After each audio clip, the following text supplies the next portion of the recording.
मोर ना पंचानन मेहर बरपाली कुष्टापड़ा मुई 2024 डिसेम्बर के 2024 डिसेम्बर 23 तारीख रे मते पारालिसिस हो गला। तापर मैं डॉक्टर देखा भी हो डॉक्टर विकास हॉस्पिटल के बोली विकास हॉस्पिटल डॉक्टर देखाली डॉक्टर भी मते कहले मेडिसिन फेडिसिन देले किंतु गुटे कथा डॉक्टर कहले इटा फिजियोथेरापी रे भल हवा इटा मेडिसिन रे भल ना हुए दुनिया भर मोर प्रॉब्लम अच्छे बोली डॉक्टर मते कहले बोले मैं फिजियोथेरापी भी करी फिजियोथेरापी कला बोले मोर आखि पानी बाहर जाता है एति पेन होता है सीवियर पेन माने मुझे आशा छाड़ी देती जे मोर आर भल हेबा बोली मोर पारालिसिस टा भल हेबा बोली आशा छाड़ी देती किंतु 1.5 वर्ष पर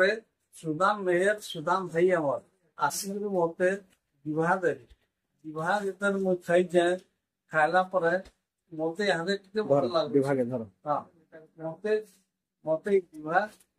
मेडिसिन टा भल लागुचे नुआ जीवन जी मेडिसिन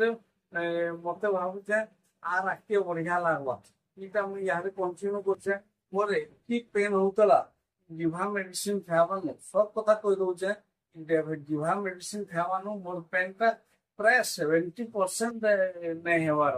30% पेन होचे धीरे धीरे आसवा तापरे मोर गोड़ नै चलु थई गुटे प्रकार चला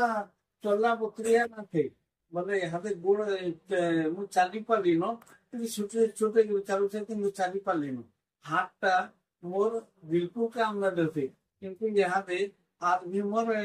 30% आके आसलान मते एंता लागुछ मैं विवाह कई भी भल ही